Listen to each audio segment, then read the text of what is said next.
Circular road पर आज सुबह सुबह उस वक्त हड़कंप मच गया जब पूर्व मुख्यमंत्री नीतीश कुमार अचानक बिना किसी पूर्व निर्धारित कार्यक्रम के सड़क पर निकल पड़े। एक तरफ जहां राबड़ी आवास खाली करवाया जा रहा है, वहीं दूसरी तरफ नीतीश कुमार का सुबह सुबह यह एक्टिव मोड और आनन फानन में जेडीयू कोर कमेटी की यह महाबैठक। आखिर बिहार की सियासत में कौन सा बड़ा खेला होने वाला है, आइए विस्तार से समझते हैं।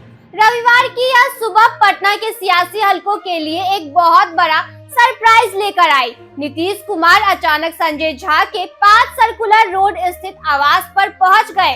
नीतीश कुमार को अचानक अपने बीच पाकर वहां मौजूद जेडीयू कार्यकर्ताओं का जोश 7वें आसमान पर पहुंच गया। जमकर नारेबाजी शुरू हो गई। नीतीश कुमार ने हमेशा की तरह मुस्कुराते हुए सबका अभिवादन स्वीकार किया, लेकिन सियासत के जानकार जानते हैं कि नीतीश कुमार का यह दौरा सिर्फ हालचाल जानने के लिए नहीं था। सूत्रों की माने तो नीतीश कुमार ने वहां संजय झा को एक बेहद साफ और कड़ा निर्देश दिया। वे ठीक 10:30 बजे सीधे आवास पहुंचे और ठीक तय वक्त पर पूर्व मुख्यमंत्री आवास पर जेडीयू कोर कमेटी की वो हाई प्रोफाइल बैठक शुरू हुई, जो आगामी 18 जून को होने वाले विधान परिषद चुनाव की पूरी दशा और दिशा तय करने वाली है। सूत्रों के मुताबिक इसके बाद बिहार विधान परिषद चुनाव को लेकर नीतीश कुमार के आवास पर जेडीयू के वरिष्ठ नेताओं की अहम बैठक शुरू हुई। बैठक में पार्टी की चुनावी रणनीति, उम्मीदवारों के चयन और आगामी राजनीति समीकरण पर चर्चा की जा रही है।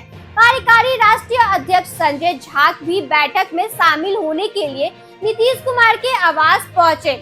आज की बैठक को उम्मीदवारों के चयन और एनडीए में सीटों के बंटवारे को लेकर बेहद अहम माना जा रहा है। बिहार विधान परिषद की 9 सीटें और एक उपचुनाव को लेकर जेडीयू ने अपनी पूरी कमर कस ली है।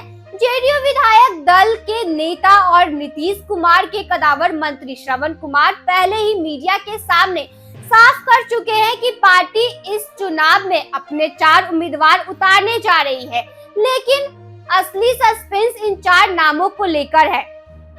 हालांकि नीतीश कुमार के लिए आगे की राह इतनी आसान भी नहीं है। असली परीक्षा एनडीए के भीतर सीटों के तालमेल को लेकर है। इस चुनाव में बीजेपी के सामने अपने तमाम सहयोगियों को संतुष्ट रखने की बहुत बड़ी चुनौती है।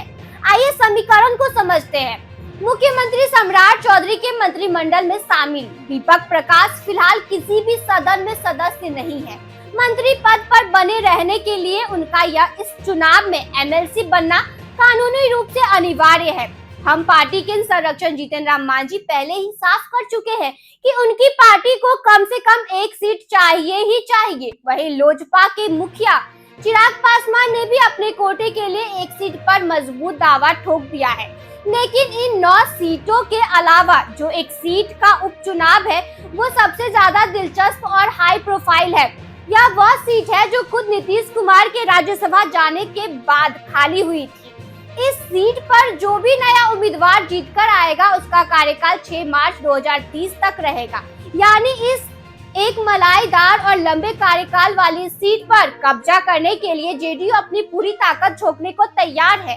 बिहार विधान परिषद का यह चुनाव महज कुछ सीटों का फेरबदल नहीं है, बल्कि यह बदलते समीकरणों के और जेडीयू के नए नेतृत्व की अग्नि परीक्षा है। नीतीश कुमार का सुबह सुबह संजय झा के घर जाना और फिर ताबड़तोड़ बैठक बुलाना यह साफ करता है कि जेडीयू किसी भी कीमत पर पीछे हटने वाली नहीं है। अब देखना यह है कि आज के इस महाबैठक के बाद जेडीयू के पिटारे में उम्मीदवार का कौन सा नाम बाहर आता है और चिराग मांझी की डिमांड पर बीजेपी क्या स्टैंड लेती है।